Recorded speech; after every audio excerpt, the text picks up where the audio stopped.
Cancer म्हणजे that's all done.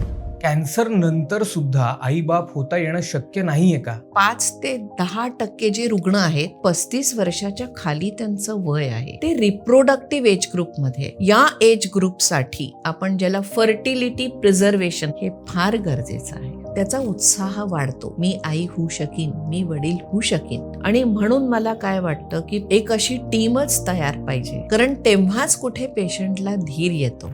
Cancer आणि fertility ह्यांचं काय रिलेशन आहे? हा कॅन्सर त्याचं खूप प्रचंड वाढतं प्रमाण आहे. आज कॅन्सर ब्रेस्ट परदेशा इतकंच आपल्या भारतातही आहे. निदान सुरू करायच्या आधी आपल्याला ठरवावं लागतं काय करायचंय. फर्टिलिटी प्रिझर्वेशनचं पहिलं तत्व काय असतं? पेशंटचा जीव महत्वाचा. असं काही सांगता येऊ शकतं का की कॅन्सरची ट्रीटमेंट सुरू करायची आणि फर्टिलिटीसाठी सुद्धा प्रयत्न करायचे? जिथे ही आता आईच होऊ शकत नाही तसं झालं नाही. तिने विलिंगनेस दाखवला पाहिजे की मला मूलबाळ झालं नाहीये, पण मी जर आई होईन ना तर ह्याच्याच कडनं होईल. पण पुन्हा या सगळ्या गोष्टींना ना खूप मेडिको लिगल महत्व आहे. प्रेग्नंट असताना जर कॅन्सर डिटेक्ट झाला तर काय करावं लागतं? गैरसमज नको की हिला कॅन्सर झाला ना मग आता हिच्या बाळालाही होणार नाही. दिस इज रॉंग.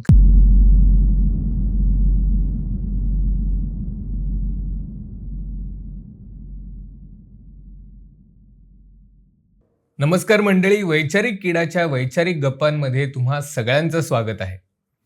कॅन्सर आणि फर्टिलिटी हे जेव्हा सोबत येतं तेव्हा आपल्याला प्रश्न पडतो की आपल्याला मुलं होणार आहेत का नाही. एकतर कॅन्सर हा असा रोग आहे जो आपल्या जगण्याची उमेद संपवून टाकतो. आता त्यातून बाहेर येता येणं शक्य आहे, पण त्यातून बाहेर आल्यावर जेव्हा आपल्याला कळतं की आपल्याला मुलं जन्मालाच घालता येणार नाहीत, तेव्हा आपलं आयुष्य संपून गेल्यासारखं वाटतं. तर ह्यावर खरंच काही पर्याय नाहीये का? कॅन्सर नंतर सुद्धा आई बाप होता येणं शक्य नाहीये का? ह्याच प्रश्नांची उत्तरं द्यायला आज आपल्याकडे आलेल्या आहेत डॉक्टर साधना पटवर्धन, ज्या स्त्री रोगतज्ञ आणि प्रसूती तज्ज्ञ आहेत. मॅम, तुमचं वैचारिक गप्पांमध्ये खूप खूप स्वागत. धन्यवाद. मॅम, मला सांगा, ह्याच टॉपिकवरती ह्याच विषयावरती बोलावं असं का वाटतंय? याचं कारण हे आहे की गेल्या 2-3 दशकांमध्ये कॅन्सरचं प्रमाण इतकं वाढलेलं आहे आणि आता आम्ही गेले 25 वर्षांपासनं इनफर्टिलिटी प्रॅक्टिस करतो आहे आणि बऱ्याच प्रमाणांमध्ये रुग्ण आमच्याकडे येतात आहे की जे कॅन्सरग्रस्त आहेत. 2-3 दशकांपूर्वी जर आपण विचार केला तर कॅन्सर हे नुसतं शब्द ऐकून पेशंटचं आणि त्यांच्यासोबतच्या नातेवाईकांचं पूर्ण निराशाजनक स्थिती तयार होत होती. पण आता कॅन्सरचा उपचार, कॅन्सरचं निदान आणि कॅन्सरची ट्रीटमेंट, आणि हेच नव्हे, कॅन्सरची पूर्ण ट्रीटमेंट झाल्यानंतर जे सर्वायवल आपण म्हणतो, क्वालिटी ऑफ लाईफ जे आपण म्हणतो, ते वाढतं आहे. आणि त्यामुळे मला असं वाटलं की आपण लोकांनाही माहिती देणं फार जरुरी आहे की नुसता कॅन्सर आणि त्याचा रोग निदान झाल्यावर ऐकून जो धक्का बसतो त्याच्यातनं आज सावरून पुढे सुद्धा आयुष्य आहे आणि त्या आयुष्याला क्वालिटी आहे. आता जर तुम्हाला ह्याच्यामध्ये थोडंसं स्टॅटिस्टिक्स सांगायचं झालं, 2024चं जे स्टॅटिस्टिक्स आहे, 15 लाख नवीन रुग्ण ॲड झालेले आहेत कॅन्सरचे. बापरे. आणि ह्याच्यामध्ये 5 ते 10% जे रुग्ण आहेत ते रिप्रोडक्टिव्ह एज ग्रुपमध्ये, म्हणजे 35 वर्षाच्या खाली त्यांचं वय आहे. त्याच्यामुळे आपल्याला या एज ग्रुपसाठी आपण ज्याला फर्टिलिटी प्रिझर्वेशन म्हणतो, म्हणजे मराठीत आपण म्हणू प्रजनन क्षमतेचं संरक्षण करणं, हे फार गरजेचं आहे. बरोबर. जेव्हा कॅन्सरची ट्रीटमेंट संपते तेव्हा 70 ते 80% महिला आणि 40 ते 50% पुरुष ह्यांना आपल्याला हे फर्टिलिटी प्रिझर्वेशनच्या सर्व्हिसेस देता आल्या पाहिजे. म्हणून मला असं वाटलं की आपण आज या विषयावर चर्चा करूया. आणि सुरुवातीला एकच सांगायचं म्हणजे की फर्टिलिटी प्रिझर्वेशन सोसायटी ऑफ इंडियाची स्थापना भारतामध्ये 2015मध्ये झाली. डॉक्टर नलिनी महाजन आहेत दिल्लीच्या, त्यांनी ह्याची स्थापना केली. कॅन्सर झाला की जीव आपला धोक्यात असतो, हा एक पहिला प्रश्न येतो. त्याच्यानंतर प्रश्न येतो की आपल्याला मूल होणार का नाही. तर बरोबर. अ, हा प्रश्न जास्त महत्वाचा असतो का लोकांना अजून माहीतच नाहीये की ह्याच्यामुळे असंही घडू शकतं? दोन्ही बाजू आहेत ह्याला. हं. कारण अजूनही बघा कॅन्सर हा डायग्नोसिस म्हणजे दॅट्स ऑल डन. कारण मानसिकरित्या तो पेशंट इतका खचून जातो आणि कसं होतं ना की तो पेशंटही खचतो, त्याचे नातलगही खचतात. नवीन लग्न झालं असेल तर नवरा पण पूर्ण डिसअपॉइंट होऊन जातो. आणि म्हणून मला काय वाटतं की प्रत्येका मोठ्या मोठ्या शहरांमध्ये एक अशी टीमच तयार पाहिजे. कॅन्सर सर्जन, ऑन्कोफिजिशियन, गायनेकॉलॉजिस्ट, एंडोक्रायनॉलॉजिस्ट आणि सगळ्यात महत्त्वाचं म्हणजे सायकॉलॉजिकल काउन्सिलर. की जसा कॅन्सर झालेला रुग्ण पहिल्या प्रथम कॅन्सर स्पेशलिस्टला भेटतो ना, तेव्हा त्याची भेट या सगळ्या लोकांशी पण घडवणं फार गरजेचं आहे. म्हणजे अर्थातच हे कुठल्या केसेसमध्ये की ज्याच्यामध्ये आपल्याला फर्टिलिटी प्रिझर्व करण्यासारखी आहे. कारण तेव्हाच कुठे पेशंटला धीर येतो आणि त्याचा उत्साह वाढतो की अरे चला, म्हणजे मी ह्याच्यातनं बाहेर निघीन, मी आई होऊ शकीन, मी वडील होऊ शकीन. आणि हे सिलेक्टेड केसेसमध्येच होणार आहे बरं. मी असं नाही म्हणत आहे प्रत्येक आलेला रुग्ण की बाकी सगळं सोडा आणि फर्टिलिटी प्रिझर्व करा, अजिबात नाही. आणि एक म्हणजे अत्यंत वाईट म्हणजे कसं की अगदीच म्हणजे तो व्यक्ती गेला आणि तरी 24 ते 48 तास हा आपल्याकडे अवधी असतो शुक्राणू घेऊन गोठवायचा. बरं. पण पुन्हा या सगळ्या गोष्टींना ना खूप मेडिको लिगल महत्त्व आहे. कारण तो जर गृहस्थास गेला, त्याची बायको आहे, तिने ती संमती दिली पाहिजे आणि तिने विलिंगनेस दाखवला पाहिजे की मला मूलबाळ झालं नाहीये, पण मी जर आई होईन ना तर ह्याच्याचकडनं होईल. आणि हे सगळं जे लिगल डॉक्युमेंटेशन आणि हे आहे ना, त्याचं पण खूप मोठं एक लांब लचक कार्यक्रम आपल्याकडे असतो. एक खूप मोठी गोष्ट म्हणजे जेव्हा पेशंट सोडता त्याचे जे नातेवाईक असतात त्यांना जेव्हा ह्या सगळ्या प्रोसेसबद्दल किंवा प्रक्रियांबद्दल सांगावं लागतं, तर ते सांगताना तुम्हाला ॲज अ डॉक्टर म्हणून काय काय ऑब्स्टेकल्स येतात? ऑब्स्टेकल्स म्हणजे आता डॉक्टर कसं होणार? तिला तर कॅन्सर झालाय, बरं का? त्याच्यातनं मग ती वाचणार का? हे तुम्ही काय सांगताय म्हणजे? की असं करूया, तसं करूया, फर्टिलिटी प्रिझर्व्ह करूया. हे तुम्ही स्पष्ट पहिले आम्हाला सांगा. दुसरा, कॅन्सरला ट्रीटमेंटला लागणारा खर्च इतका आणि तुमच्या ट्रीटमेंटलाही लागणारा खर्च इतका. मग आम्ही ह्याच्यात काय निवडावं? मग पैशाची जर तितकी सोय नसेल तर कॅन्सरची ट्रीटमेंट करणं पहिले. हे असं त्यांना सांगावंच लागतं, समजावावं लागतं.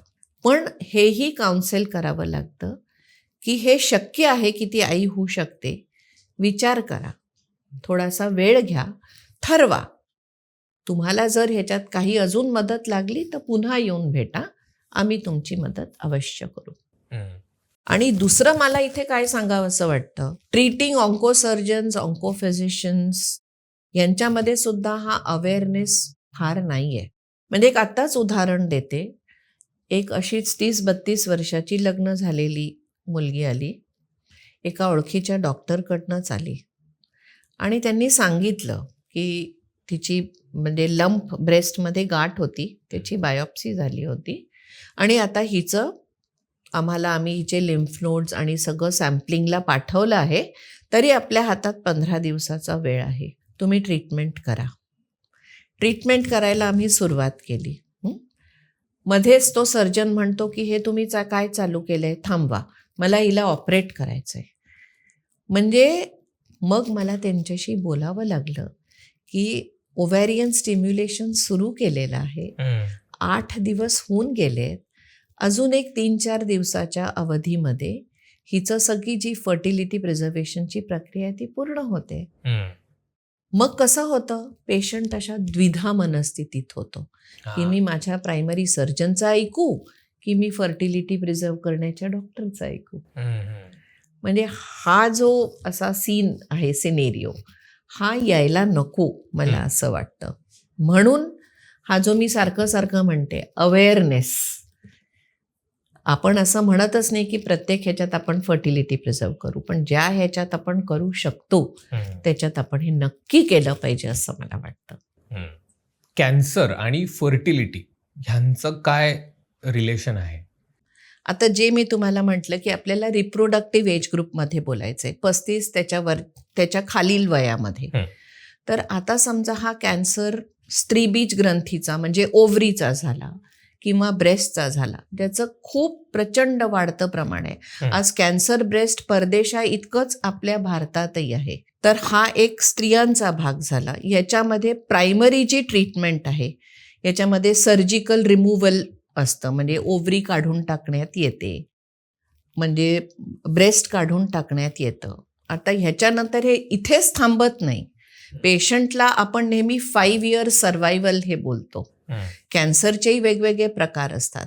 त्याच्यामुळे सर्जरी, किमोथेरपी, रेडिएशन थेरपी ही स्त्रियांमध्ये आणि तसंच पुरुषांमध्ये सुद्धा, टेस्टिसचा कॅन्सर, पुरुष बीज ग्रंथीचा कॅन्सर आणि बाकी अनेक प्रकारचे कॅन्सर आहे, ज्याच्यामध्ये कॅन्सर हा कुठल्या अवयवात होतो हे, कॅन्सरची ट्रीटमेंट कशी होते ते, आणि त्याच्यानंतर किती किमोथेरपी लागली, किती रेडिओथेरपी लागली, हे सगळं ठरवतं की कसा कॅन्सर परिणाम करतो आहे शरीरावर.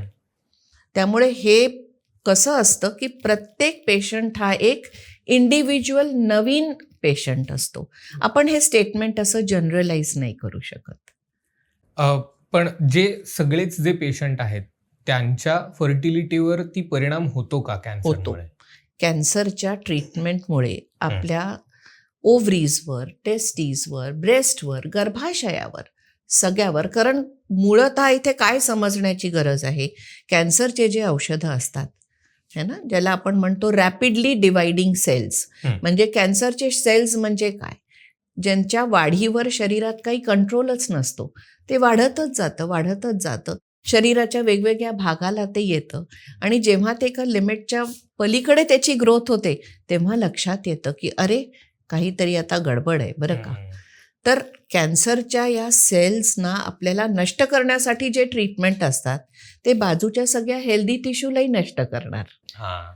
त्यामुळे ओव्हरऑल कॅन्सर हा डिझीज आणि कॅन्सरची ट्रीटमेंट हे दोन्ही आपल्याला नुकसान करणारच आहे. आणि हे फक्त या एज ग्रुपमध्येच नाही, हे सगळ्या वयाच्या लोकांना ह्याचा त्रास होणार आहे. आणि शरीरात कुठेही कॅन्सर असू दे, ट्रीटमेंट तीच राहणार आहे आपली आणि हा प्रॉब्लेम राहणारच आहे. कॅन्सरमुळे किंवा त्याच्या ट्रीटमेंटमुळे फर्टिलिटी कमी झाली आहे, ह्याचे स्टॅटिस्टिक्स काय असू शकतात भारतात? स्टॅटिस्टिक्स मी तुम्हाला सांगितलं की आता मी जी कॅन्सर रजिस्ट्री, नॅशनल कॅन्सर रजिस्ट्रीचं स्टॅटिस्टिक्स सांगते की 15 लाख आणि वर हे नवीन रुग्ण ॲड होतात आहे. याच्यात महत्त्वाचं तुम्हाला सांगू काय आहे की पॉप्युलेशन रजिस्ट्री जी असते ती फक्त 10% लोकांपर्यंत पोचली आहे. म्हणजे तुम्ही इमॅजिन करा की 90% लोकांपर्यंत आपण पोचू शकत नाही आहे. म्हणजे थोडक्यात आपण एक जे टर्म वापरतो की बर्डन ऑफ द डिझीज, म्हणजे या प्रॉब्लेमची गंभीरता बघा की आपल्याकडे आज तितके एक्झॅक्ट स्टॅटिस्टिक्सही नाही आहे सांगायला, कारण किती स्तरांमधले जे रुग्ण आहे ते ह्याच्यापर्यंत पोचूच शकत नाही. नोंदणीसुद्धा होत नाही कॅन्सरची. ट्रीटमेंट आणि बाकीचं हे तर तुम्ही बाजूलाच राहू द्या. हा असा इतका गंभीर प्रश्न आहे. आणि जो मी रिप्रोडक्टिव्ह एज ग्रुप म्हणते ना 35 पर्यंतचा, याच्यामध्ये जसं मी तुम्हाला सांगितलं की at the end of the treatment संपल्यानंतर 70 to 80% स्त्रिया आणि 40 ते 50% पुरुष ह्यांना फर्टिलिटी नंतर वाढवण्याची, एनहान्स करण्याची, ट्रीटमेंट घेण्याची गरज पडणार आहे. पण म्हणजे फर्टिलिटीला नक्की कशामुळे फरक पडतो? कॅन्सरमुळे का त्याच्या ट्रीटमेंटमुळे? आता समजा कॅन्सर ओव्हरीतच असला, स्त्रीबीज ग्रंथीतच असला तर हा डायरेक्ट इफेक्ट राहणार आहे. तसाच पुरुषांमध्ये जर हा कॅन्सर टेस्टीजमध्ये राहिला तर डायरेक्ट नष्टच होणार आहे ते ऑर्गन. पण जर गर्भाशयात असला तरी स्त्रीला नुकसान होणार आहे. हे एक झालं. कारण हे प्रजनन करण्याचे अवयव आहेत. किमोथेरपी, रेडिओथेरपी आणि सर्जरी हे सुद्धा हे सगळं नष्ट करणार आहे. म्हणजे ज्याला आपण इंग्लिशमध्ये शब्द वापरूया गोनॅडोटॉक्सिक. हे जे कॅन्सरची जी औषधं आहे वेगवेगळ्या कॅटेगरीची आहेत, ज्याला आपण किमोथेरपी म्हणतो, रेडिएशन थेरपी म्हणतो आणि सर्जरी. हे 3 मेजर मोडॅलिटीज आहे ट्रीटमेंटच्या आणि ह्या तिन्ही आपल्या आपल्या वेगवेगळ्या प्रकारांनी या अवयवांचं नुकसान करतातच. म्हणजे तुम्हाला हे ट्रीटमेंट सुरू करायच्या आधी हे तुम्हाला डिसिजन्स घ्यायचे आहेत की आपण आता काय करावं ह्यांच्यासाठी. पण म्हणजे इरिस्पेक्टिव्ह ऑफ कुठलाही कॅन्सर आहे. येस. ओके. आता तुम्ही म्हणालात की उपाय घ्यायच्या आधी, निदान सुरू करायच्या आधी आपल्याला ठरवावं लागतं काय करायचंय. तर ते किती आधी कसं ठरवायचं? बरोबर. आता जसं मी तुम्हाला म्हटलं, प्रत्येक इंडिव्हिज्युअल केस ही वेगवेगळी असते. बरोबर. आता वयोगट, कुठल्या वयोगटात तो पेशंट तुमच्याकडे आलाय, त्याचा जो कॅन्सर आहे तो किती गंभीर आहे. कारण फर्टिलिटी प्रिझर्वेशनचं पहिलं तत्व काय असतं, पेशंटचा जीव महत्वाचा. त्याचा जीव वाचला, तो जर क्वालिटी ऑफ लाईफ जगू शकला तर तुम्ही त्याच्या मूलबाळ होण्याची आणि फर्टिलिटी प्रिझर्व करायची गोष्ट कराल. तो म्हणजे कुठल्या स्टेजचा कॅन्सर आहे, त्याच्या ट्रीटमेंटला आपल्याला किती काळ लागणार आहे आणि त्या इतक्या ट्रीटमेंट नंतर सुद्धा तो किती जगू शकणार आहे, त्याचं लाईफस्पॅन किती राहणार आहे आणि लाईफस्पॅन राहिल्यानंतरही त्याला क्वालिटी ऑफ लाईफ राहणार आहे का काही. तर मी या केसला फर्टिलिटी प्रिझर्वेशन ऑफर करीन. हे असं असतं. एक डॉक्टर म्हणून जेव्हा पेशंटला हे सांगायची वेळ येते की तुम्हाला आता मूल होऊ शकणार नाही, तर ही कशी परिस्थिती असते तुमच्यावर? आता ह्याचे मला बरेचसे अनुभव आले आणि त्यावेळेला असं खूप वाईटही वाटतं की अरे हा काय 20-25 मुलगा आहे आणि टेस्टिक्युलर कॅन्सर घेऊन आलाय, जस्ट शिकतो आहे तो, आता मी याला काय सांगू. पण अशा वेळेला ना आपल्याला फार सावध भूमिका घ्यावी लागते. आपल्याला त्यांचा धीर वाढवावा लागतो. त्याला हे सांगावं लागतं आता की ठीक आहे तुझं हा डायग्नोसिस झालेला आहे, पण आपण ह्याच्यातनं मार्ग काढूया. काय काय ऑप्शन्स आहेत आपण त्याला समजावून सांगतो आणि मग आपण त्याला सांगतो की हो तू ह्याच्यातनं नक्की बरा होऊन ये. आपल्याकडे आता जशी आपण ट्रीटमेंट मोडॅलिटीज डिस्कस करू, म्हणजे कसं असतं की सीमेन म्हणजे वीर्य ह्याचं फ्रीजिंग म्हणजे गोठवून ठेवणे हा एक प्रकार असतो आणि युजली मग as a matter of principle आम्ही हे एम्पॅथेटिक ग्राउंडवर म्हणजे कमी खर्चात कमी ह्याच्यात शक्यतो त्याला कमी त्रास होईल इतकं करून ते आम्ही वीर्याचे सॅम्पल्स आम्ही गोठवून आमच्या लिक्विड नायट्रोजनच्या सिलेंडरमध्ये ठेवतो.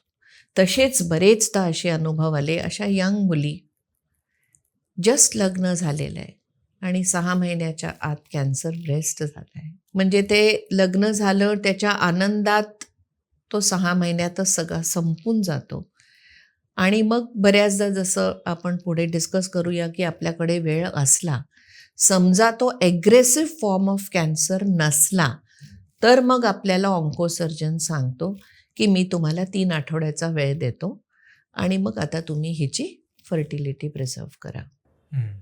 बरेचदा तर असे वाईट अनुभव आले की निव्वळ 17-18 वर्षाचा मुलगा किंवा 15 ते 20 वर्ष वयोगटातली मुलगी असे हे रोग आणि ॲडव्हान्स्ड डिझीजमध्ये घेऊन ॲडव्हान्स स्टेजेसमध्ये घेऊन आले. मग तेव्हा आपल्याला त्यांच्या नातलगांना आईवडिलांना घेऊन असा धीर द्यावा लागतो की तुम्ही ही ट्रीटमेंट व्यवस्थित करा आणि ह्याच्यातनं जर सगळं सुखरूपती आली बाहेर तर आम्ही तुमच्या पाठीशी आहोत, तुमची मदत नक्की आम्ही करू.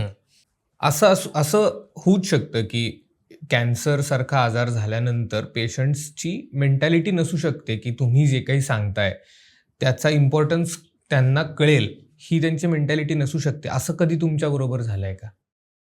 असं बरेचदा होतं. कसं असतं, नवीन नवीन लग्न झालेलं जोडपं असतं, 6 महिनेच झाले असतात आणि बायको तिथेच, असे फार सपोर्टिव्ह कपल्स असतात कधी कधी, की ती म्हणते अरे 6 महिन्याच्या आत याला हे झालं. म्हणजे बरेचदा हा वाईफ किंवा हजबंड यांचाही प्रॉब्लेम असतो. आणि मानसिकरित्या मग ते इतके असे निराश झालेले असतात की ते तुमचं ऐकायलाही तयार नसतात, की डॉक्टर साहेब पहिले जीव वाचू द्या आणि मग काय आहे ते हे करतो. आता ह्याच्यामध्ये महत्त्वाचं काय आहे ते सांगू का? पुरुषांसाठी फर्टिलिटी प्रिझर्वेशन करणं हे सोपं आहे जेव्हा ते 30 आणि वरच्या वयोगटातले आहेत. कारण आपल्याला फक्त वीर्य घ्यावं लागतं, सिमेन घ्यावं लागतं आणि ते आपल्याला गोठवून ठेवता येतं. जितका आपल्याकडे जास्ती वेळ आहे तितके आपण जास्ती सॅम्पल्स गोठवून ठेवणार. पण स्त्रियांमध्ये हे फार अवघड आहे. म्हणजे जर तुम्हाला आता उदाहरण माझ्या प्रॅक्टिसमधलं द्यायचं झालं तर, कॅन्सर ब्रेस्टचा डायग्नोसिस घेऊन ती महिला माझ्याकडे येते आणि ऑन्कोसर्जन मला सांगतो की मी तुम्हाला 15 ते 20 दिवसाचा अवधी देतोय, तुम्ही जे करायचे ते करा. मग ताबडतोब स्त्रियांमध्ये काय करावं लागतं की स्त्रीबीज बनण्याची जी प्रक्रिया असते ती 10 ते 15 दिवस चालणारी असते. आणि IVF मध्ये आपण काय करतो की अनेक बीज तयार करतो. 10 ते 15 किंवा 15 ते 20 इतके बीज आपल्याला पाहिजे असतात. तर आपण ही सायकल स्टिम्युलेशनची चालू करतो. पाळीच्या दुसऱ्या दिवसापासनं 10 ते 12 दिवस इंजेक्शन देऊन बीज तयार करतो. 13व्या दिवशी ही बीज काढल्या जातात. जर लग्न झालेलं असेल महिलेचं तर पुरुषाचे शुक्राणू घेऊन लॅबॉरेटरीमध्ये स्त्री बीज आणि पुरुष बीज यांचं मिलन करून गर्भ तयार करण्यात येतो आणि ते गर्भ आपण शीतपेटीत ठेवतो. म्हणजे लग्न झालेली जी महिला आहे तिला हा सोपा पर्याय आहे एम्ब्रियो किंवा भ्रूण गोठणे किंवा एम्ब्रियो क्रायोप्रिझर्वेशन करणे. पण हीच जर महिला अनमॅरिड आहे आणि ती 20-25च्या वरती आहे तर तिचे आपण स्त्री बीज गोठवून ठेवू शकतो. आता फरक काय आहे की अवधी आपल्याला निदान 15 ते 20 दिवसाचा एका स्त्रीसाठी पाहिजे, पण पुरुषांमध्ये हा आपल्याला एक आठवडाभराचा जरी वेळ मिळाला तरी त्याच्यात आपली धन्यता असते की चला या ऑन्कोफिजिशियन किंवा सर्जननी लवकरच आपल्याला पाठवलं. अशा कॅन्सरच्या काही केसेस असतात का की ज्याच्यामध्ये आपल्याला मूल होईल का नाही हा विचार नाही केला तरी चालू शकतो? जसं मी तुम्हाला म्हटलं, aggressive forms of cancer, some forms of cancer are aggressive, ज्याच्यामध्ये तो कॅन्सर रॅपिडली शरीरात पसरणारा असतो. ट्रीटमेंटला किती रिस्पॉन्स तो देणार हे ट्रीटिंग सर्जन आणि फिजिशियनला सुद्धा डाऊट असतो. आणि मी जसं तुम्हाला म्हटलं, फर्टिलिटी प्रिझर्वेशनचं पहिलं प्रिन्सिपल पेशंट आणि त्याचा जीव, हा पर्याय सगळा नंतर येतो. त्यामुळे असे 1-2 रेफरल्स आले पण मी मग त्या रेफरिंग सर्जन्सना, फिजिशियन्सना आम्ही आपसात चर्चा करून हे ठरवलं की आपल्या हातात वेळ पहिलेच कमी आहे आणि त्याच्यातला हा वेळ आपण ह्याच्यात नाही घालू. आता प्रत्येक केस जशी वेगळी आहे, पण असं काही स्टँडर्डाइज्ड आहे का किंवा असं काही सांगता येऊ शकतं का की कॅन्सरची ट्रीटमेंट सुरू करायची आहे आणि फर्टिलिटीसाठी सुद्धा प्रयत्न करायचे आहेत? बरोबर आहे. आता जसं मी तुम्हाला म्हटलं की प्रत्येक पेशंट हा एक वेगळा सिनेरिओ घेऊन येणार आहे. बरोबर. आणि ह्याच्यामध्ये तेच फॅक्टर्स की पेशंटचं वय काय, पेशंटला कॅन्सर कुठल्या स्टेजला झाला आहे आणि तो ट्रीटमेंट करून त्याला क्वालिटी ऑफ लाईफ देणार आहे का, आणि त्याची इच्छा पण आहे का पुढे जाऊन लग्न करायची की नाही. हे सगळे 3-4 स्टेप बाय स्टेप इव्हॅल्युएशन झाल्यानंतर मग आपण या डायरेक्शनमध्ये वळतो की चला आपण याची फर्टिलिटी प्रिझर्वेशनची ट्रीटमेंट सुरू करूया. जर आता ह्याच्यात उदाहरण जर द्यायचं झालं, एक 7-8 वर्षापूर्वी एक पोलीस कर्मचारी महिला आली आणि तिची म्हणजे स्टोरी अशी थोडी अशी होती की डॉक्टर असं झालंय, 2 वर्षापूर्वी माझी उजवी स्त्रीबीज ग्रंथी पूर्ण काढण्यात आली आणि त्याच्या 6 महिन्यानंतर माझी डावी पण स्त्रीबीज ग्रंथी काढण्यात आली. ही लग्न झालेली पोलीस कर्मचारी महिला होती. तर तिला बॉर्डर लाईन ओव्हॅरियन ट्युमर होता. म्हणजे उजवीकडचा काढला तर बॉर्डर लाईन म्हणजे कसं की बा बॉर्डर लाईन असते की हा खरंच याच्यामध्ये कॅन्सरचा खूप आहे का शक्यता, किंवा border line can become a cancer. तर तेव्हा आपण खूप ठरवून अशी सर्जरी करतो, पण अनफॉर्च्युनेटली फॉलोअप करतो. प्रत्येका कॅन्सर पेशंटचा आपण फॉलोअप करतो. 6 महिन्यानंतर लक्षात आलं की जी डावीकडची स्त्रीबीज ग्रंथी आहे त्याच्यातही तो प्रॉब्लेम आहे. मग आता काय करावं? दोन्ही स्त्री बीज ग्रंथ्या निघून गेल्या, पण गर्भाशय उत्तम होतं. आता ही आपल्या नवऱ्याला, ही पोलीस कर्मचारी, हिचा नवरा बॉर्डरवर. मग मी विचार केला आणि मी म्हटलं ठीक आहे, मी तुझ्या गर्भाशयाची सोनोग्राफी करून गर्भाशयाचं अस्तर कसं तयार होतं ते पाहते, आणि तू एक काम कर, तू एक स्त्रीबीज दाता घेऊन ये, एग डोनेशन, आणि आपण तिचे बीज घेऊ, तुमच्या मिस्टरांचे शुक्राणू घेऊ, आपण गर्भ तयार करू आणि तो तुझ्या गर्भपिशवीत आपण ट्रान्सफर करू. आणि खरंच सांगते की अगदी या फर्टिलिटी प्रिझर्वेशनच्या प्रॅक्टिसच्या सुरुवातीचे हे अनुभव आहे. आणि आम्ही ती पूर्ण ट्रीटमेंट केली आणि ती छान, तिला प्रेग्नन्सी राहिली, पहिल्या ह्याच्यात मुलगी झाली. उरलेले जे एम्ब्रियोज होते ते क्रायो प्रिझर्व केले होते. 2 वर्षांनी ती पुन्हा आली आणि तिला दुसरं बाळ झालं, मुलगाही झाला. म्हणजे तेव्हा अशी धन्यता वाटली की जिथे ही आता आईच होऊ शकत नाही हे स्टेटमेंट आपल्याला तिला सांगावं लागलं असतं, तसं झालं नाही. हे ॲक्च्युली एक मॅजिकल क्रिएशनच आहे जे तुम्ही करताय ते. अजून कुठले पर्याय आहेत फिमेल फर्टिलिटी वाढवण्याचे किंवा साठवण्याचे? हां, फिमेल फर्टिलिटी वाढवण्याचे किंवा त्याचे संरक्षण करण्याचे. जसं मी सांगितलं की जर लग्न झालेली महिला नसेल, पण आजकाल आता थोडं सोशल सीन चेंज झालंय, तर पार्टनर असतो किंवा काय असतो, आणि जर त्यांचा विलिंगनेस असेल तर मग हे स्त्री बीज तयार करायचे, पुरुष बीज घ्यायचे आणि त्याचे एम्ब्रियो तयार करायचे. किंवा जर लग्न न झालेली महिला असेल तर तिचे स्त्री बीज असेच हे 10-12 दिवस इंजेक्शन देऊन घ्यायचे, तयार करायचे, आणि विट्रिफिकेशन नावाची एक प्रोसेस असते, त्यांनी ते गोठवून ठेवायचे. स्त्री बीज गोठवण्यापेक्षा एम्ब्रियो गोठवणं आणि त्याचे नंतर ट्रान्सफर करणं याचे रिझल्ट्स चांगले असतात. हे 2 प्रकार ॲक्च्युअल झाले. ट्रीटमेंट सुरू करायच्याही आधी काही पर्याय असे असतात की काही हॉर्मोनल इंजेक्शन्स असतात, ज्यांना आमच्या भाषेत ॲगनिस्ट म्हणतो, की जे स्त्रीबीजाची कार्यक्षमता कमी करते किंवा कंट्रोलमध्ये ठेवते. आणि हे जे जसं मी म्हटलं, किमोथेरपीचे औषधं सगळे गोनॅडोटॉक्सिक असतात. गोनॅडोटॉक्सिक म्हणजे काय? ओव्हरी आणि टेस्टिसचे जे सेल्स असतात रॅपिडली डिवायडिंग, त्यांना नष्ट करणारे. तर नुकसान कमी व्हावं म्हणून त्यांना हे ॲगनिस्टचे इंजेक्शन देतो. किंवा कसं असतं, ओव्हॅरियन ट्रान्सपोजिशन, म्हणजे ओव्हरीज म्हणजे स्त्रीबीज ग्रंथ्या आणि गर्भाशय हे पेल्विसमध्ये असतं. लॅप्रोस्कोपिक सर्जरी करून आपण ओव्हरीजना थोडंसं वर सुरक्षित एका कवचात ठेवतो. का? कारण जर गर्भाशय किंवा खालचा कुठला कॅन्सर असेल आणि रेडिएशन मिळणार असेल तर ती ओव्हरी तिथे वर सुरक्षित एका कवचमध्ये राहिली पाहिजे.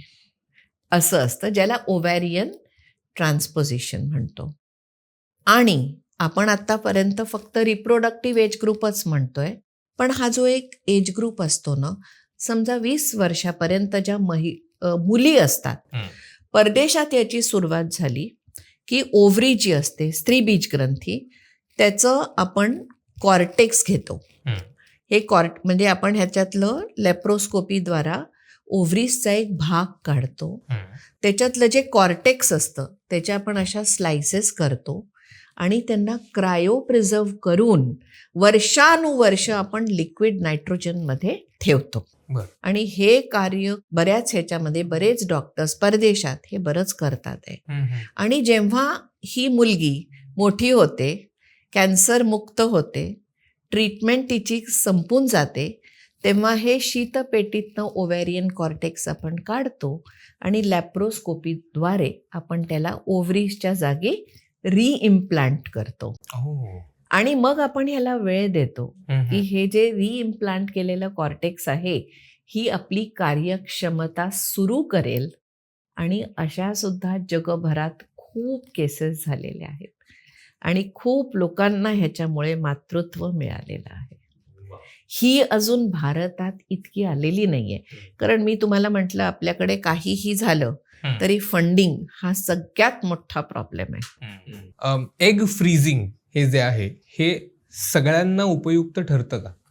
एग फ्रीजिंग किंवा एम्ब्रिओ फ्रीजिंग, मी तुम्हाला म्हटलं एम्ब्रिओ फ्रीजिंग इज बेटर, कारण एग फ्रीजिंग म्हणजे विट्रिफिकेशन ही जी प्रक्रिया आहे ह्याच्यातनं समजा आपण 20 स्त्रीबीज गोठवले तर आपल्याला ह्याच्यातनं जेव्हा आपण रिकवर करतो ना तर रिकव्हरी रेट थोडा कमी असतो. म्हणजे टेक्नॉलॉजी त्याच्यातही वाढलेली आहे, पण एम्ब्रिओचं जे सर्व्हायवल रेट असतं शीतपेटीतलं ते स्त्रीबीजापेक्षा नक्कीच उत्तम असतं. कॅन्सरची ट्रीटमेंट घेतल्यानंतर लगेच प्रेग्नन्सी प्लॅनिंग करता येतं का? नाही येत. आता ह्याच्यात सगळ्यात महत्त्वाचा मुद्दा सांगते, कुठल्याही कॅन्सरची ट्रीटमेंट झाल्यानंतर निदान 2 वर्ष आपल्याला ही द्यावीच लागतात. आपण ट्रीट केलं आहे, पण अरे हा कॅन्सर पुन्हा परत येतोय का? सगळ्यात महत्त्वाचा मुद्दा. कारण सूक्ष्म कण शरीरात कुठे राहिले आहेत का, आणि 2 वर्षानंतर पुन्हा हा कुठे काही दिसतो आहे की नाही. म्हणून 2 वर्ष किमान काहीही आपल्याला करायचं नाहीये. Minimum standard time is 2 years. आणि दुसरं म्हणजे आपण ही जी किमोथेरपी आहे, रेडिओथेरपी आहे, ही जी आपण सगळी वापरलेली आहे, तर स्त्रीबीज ग्रंथीतले पण रॅपिडली डिवायडिंग सेल्स असतात, तसंच शुक्राणूंची पण गती असते. तर ह्यांना पण डॅमेज किमोथेरपी रेडिओथेरपी यांनी झालेलंच असतं. तर या सायकलच्या बाहेर निघायला ओव्हरी आणि टेस्टिस म्हणजे स्त्रीबीज ग्रंथी आणि पुरुषबीज ग्रंथी ह्यालाही तेवढा वेळ द्यावा लागतो. आणि तिसरं महत्त्वाचं हे विसरू नका की त्या मानसिक धक्क्यातनं सावरायला सुद्धा तो तितका वेळ त्याला आपल्याला द्यायचाच आहे. IVF ची ह्या सगळ्याच लोकांना गरज पडते का? बऱ्याचशांना पडते. कारण आता जर तुमच्याकडे 15 दिवसाचा वेळ दिला आहे, तुम्ही त्या 1 महिन्याच्या नॅचरल सायकलची वाट कुठे बघणार आहे? त्यामुळे तुम्हाला IVF करून वेगवेगळे प्रोटोकॉल्स असतात. आता जे ती इतकी टेक्निकल भाषा मी काही वापरत नाही इथे, पण फर्टिलिटी प्रिझर्वेशनसाठी कमीत कमी वेळात जास्तीत जास्त बीज तयार करून आणि त्याचे जास्तीत जास्त गर्भ आपण तयार करून शीतपेटीत ठेवू शकू याचे वेगवेगळे प्रोटोकॉल्स आहे. आणि त्यामुळे IVF करणं फर्टिलिटी प्रिझर्वेशनसाठी फार गरजेचं होऊन जातं, कारण आपल्याकडे वेळच कमी आहे. आपल्याला समोरच्या ट्रीटिंग सर्जननी सांगितले की मी तुम्हाला 15 दिवस फार तर फार 3 आठवड्यांचा वेळ देतो, मी सर्जरी केली आहे, आता मला हिची किमोथेरपी सुरू करायची आहे, I am giving you 3 weeks time and that is the golden period for that patient. कॅन्सरच्या केसमध्ये सरोगसी करायची वेळ कधी येते? सरोगसी तेव्हा करायची वेळ येते जेव्हा स्त्रीबीज ग्रंथ्या ठीक आहेत, पण काही कारणांनी आपण गर्भाशय काढलेला आहे. पण असं फार कमी वेळेला असतं. अजून जर आपण खूप रेडिएशन थेरपी दिली आहे, किमोथेरपी दिली आहे, जास्ती करून रेडिओथेरपीनी गर्भाशय आणि गर्भाशयाच्या अस्तराचं नुकसान होतं. त्या वेळेला आपल्याला सरोगसीचा फायदा घ्यावा लागतो. असे फार कमी केसेस आहेत की ओव्हरीज इंटॅक्ट आहे पण प्रायमरी ग्रोथ युट्रसमध्ये आहेत, अशाही केसेस आहे. पण जेव्हा ओव्हरीज म्हणजे स्त्रीबीज ग्रंथ्या आहेत पण गर्भाशय आपल्याला ऑपरेट करावं लागलं आहे, तर मग आपल्याला ह्यांना हाच पर्याय देणं जरुरी आहे. बाळाला कॅन्सर होण्याचे चान्सेस कितपत असतात? म्हणजे कॅन्सरच्या पेशंटला म्हणताय? आता तुम्ही कॅन्सरची ट्रीटमेंट दिली, तुम्ही 2 वर्ष थांबले. असं काही नाहीये की स्त्रीला कॅन्सर झालाय ना मग लगेच तो बाळाला होणार. ओके. आणि या 2 वर्षाच्या अवधीमध्ये तुम्ही भरपूर वेळ दिला आहे की स्त्री बीज ग्रंथी आणि पुरुष बीज ग्रंथी किमोथेरपी आणि रेडिओथेरपीच्या डॅमेजच्या बाहेर आली आहे. The effect of chemotherapy and radiotherapy is not there. हे तुम्ही प्रूफ केलंय तुमचे इन्व्हेस्टिगेशन्स करून आणि मगच तुम्ही तिला होकार दिलाय की हो आता आपण सुरुवात करूया. एकदा ती कॅन्सरची रुग्ण ह्याच्यातनं पूर्णपणे बाहेर निघाली आणि कॅन्सर आणि ट्रीटमेंटचा तिच्या शरीरावर काही पण आता जो इल इफेक्ट बॅड इफेक्ट आहे हा नाही आहे, तर she is like another normal patient for you. एकच इथे मी सांगेन की जेनेटिक्स हा एक मुख्य भाग असतो काही कॅन्सर्समध्ये. आणि बरेचदा ना पेशंट तुम्हाला हिस्ट्री देतो की the cancer is there in the family. तर तुम्ही इथे जेनेटिक काउन्सिलिंगचा पण हे घेता, मदत घेता. जेनेटिक काउन्सिलिंग त्याची पण तुम्ही मदत घेता आणि कपलला काउन्सिल करता की ओव्हरऑल तुझी ही ट्रीटमेंट करून तुला दिल्यानंतर सुद्धा तुझ्या फॅमिलीमध्ये इतके कॅन्सर्स आहेत, इतके कॉमन आहे, तर व्हॉट इज द प्रोबॅबिलिटी. असं नाही आहे, हा गैरसमज नको की हिला कॅन्सर झाला ना मग आता हिच्या बाळालाही होणार नाही. दिस इज रॉंग. पण hereditary cancers, certain genetic syndromes यांचं प्रीडिस्पोजिशन असं फॅमिलियली असतं. ओके. तुम्ही हा जो सगळा अवेअरनेस क्रिएट करता त्या पेशंट्समध्ये, तर ह्याचा ॲक्च्युली लोकांना कितपत फायदा होतो? आता मी जसं तुम्हाला सांगते कॅन्सर ब्रेस्टचं वाढतं प्रमाण आहे. पुरुषांमध्ये सुद्धा टेस्टिक्युलर कॅन्सर म्हणजे आमच्याकडे इतके जे सॅम्पल्स आपण क्रायो प्रिझर्व केले आहे म्हणजे हे गंभीरच प्रश्न आहे हा. 25शी 30शीतले आणि 35शीतले मुलं आहेत आणि हा जर्म सेल ट्यूमर इतका कॉमन डायग्नोसिस आहे त्यांच्यामध्ये. आणि ह्याच्यातले ऑपरेट व्हायच्या आधी आपण बरेचसे सॅम्पल्स क्रायो प्रिझर्व केले आणि त्याच्यातले आपल्याला व्यवस्थित 2-3 प्रेग्नन्सीज मिळालेल्या आहेत. म्हणजे एक हे असा होता की बऱ्याचशा लोकांनी रिस्पॉन्डच नाही केलं ज्यांनी आपले शुक्राणू गोठवून ठेवले, पण निदान 2 ते 3 व्यवस्थित प्रेग्नन्सीज आपल्याला ह्यांच्यात नाही मिळालेल्या आहे. आणि जसं मी तुम्हाला म्हटलं की प्रत्येक केस इंडिव्हिज्युअल असते. ॲग्रेसिव्ह किती आहे कॅन्सर, कुठल्या स्टेजवर आहे, सर्जरीनी तो बरा होणार आहे का, सर्जरी आणि रेडिओथेरपी आणि किमोथेरपीनी तो पूर्णपणे नष्ट होणार आहे का, याचं उत्तर जर येस येस येस असेल तर नक्कीच याला हा ऑप्शन देणं आपल्याला फार गरजेचं आहे.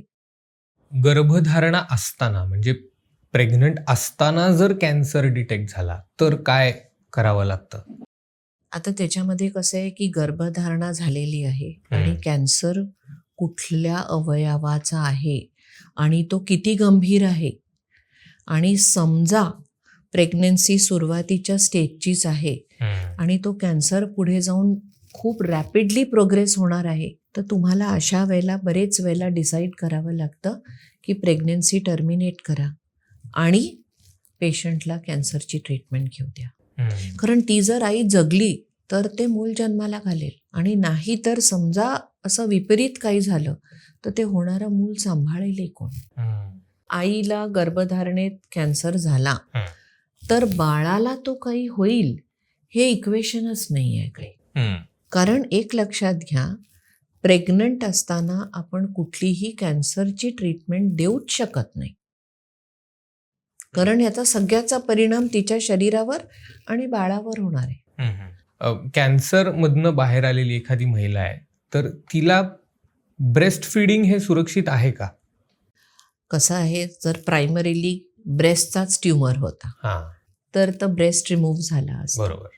नंतर काय होतं की रेडिएशन आणि किमोथेरपीमध्ये सुद्धा दुसरा जो ब्रेस्ट असतो त्याचं पण थोडंसं डॅमेज झालेलं असतं. त्यामुळे अगदी 100% खूप चांगलं स्तनपान ती करू शकेल हे असं नसतं.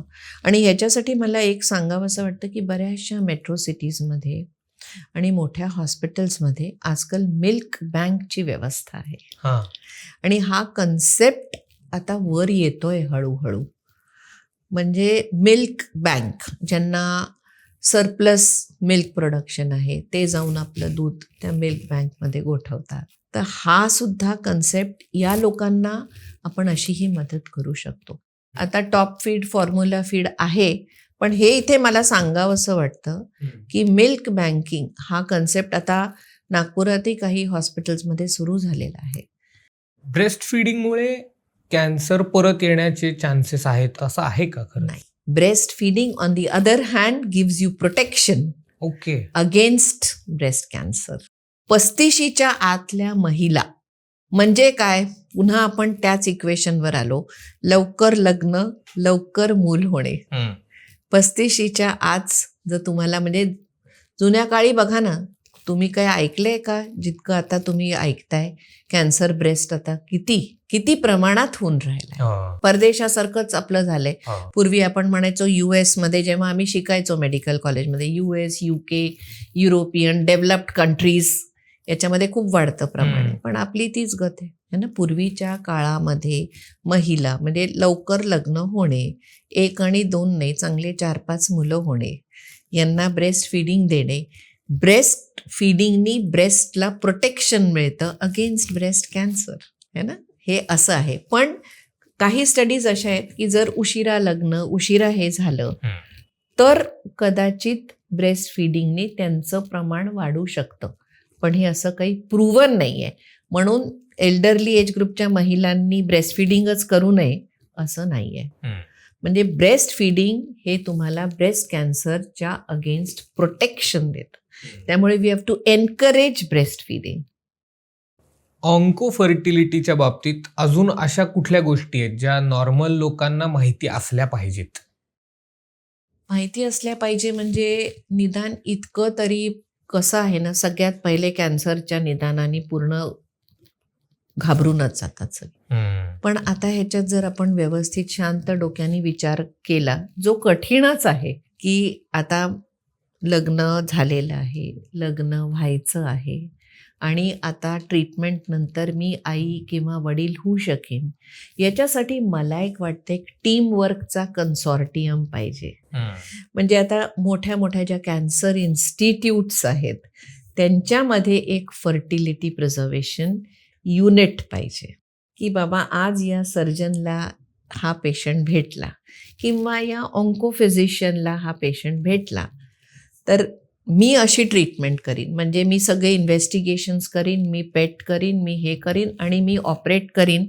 तसाच एक असा ऑफशूट पाहिजे की मी ना या व्यक्तीला गायनेकॉलॉजिस्ट, दुसरा सर्जन, एंडोक्रायनॉलॉजिस्ट, सायकॉलॉजिकल काउन्सिलिंग ह्यांच्याकडे सुद्धा पाठवीन आणि निदान मी हा अवेअरनेस तिच्यामध्ये क्रिएट करीन की हो, तू लवकर डिटेक्ट झालाय तुझा कॅन्सर, मी तो ट्रीट करू शकतो, तुला ह्याच्यानंतरही तुझं रिप्रोडक्टिव्ह पोटेन्शियल मिळू शकतं, किंवा आत्ता जो माझ्याकडे वेळ आहे मी तुला 2 ते 3 आठवड्याचा वेळ देऊ शकतो की ज्याच्यामध्ये जाऊन तू ही ट्रीटमेंट करून तू माझ्याकडे परत ये.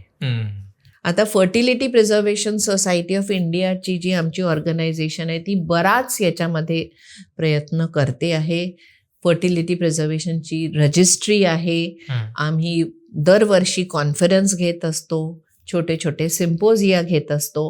पण मला असं वाटतं की कॅन्सर सर्जन्स आणि ऑन्कोफिजिशियननी सुद्धा ह्याच्यामध्ये ना पुढाकार जर घेतला तर हे फार पुढे जाईल आणि आपण हे जे आई आणि वडील होण्याचा जो एक आनंद आहे हे आपण जास्तीत जास्त जोडप्यांना देऊ शकू, मला असं वाटतं. साधना मॅम, खूप धन्यवाद. तुम्ही वैचारिक गप्पांवर आलात आणि आमच्या प्रेक्षकांना खूपच चांगली माहिती दिलीत, त्याबद्दल खरंच खूप खूप धन्यवाद. मी वैचारिक किडाचे पण आभार मानते आणि असं मला वाटतं की आपण हे जे इतकं डिस्कशन आज केलं हे खरंच लोकांपर्यंत पोहोचावं आणि ह्याच्यातनं आपल्याला चांगला आउटकम मिळावा. हा व्हिडिओ आवडला असेल तर नक्की लाईक करा, शेअर करा आणि वैचारिक किडा ह्या चॅनलला सबस्क्राईब करा. इनफर्टिलिटी बद्दल अजून माहिती जाणून घेण्यासाठी ह्या मालिकेतील इतर एपिसोड्स नक्की बघा. धन्यवाद.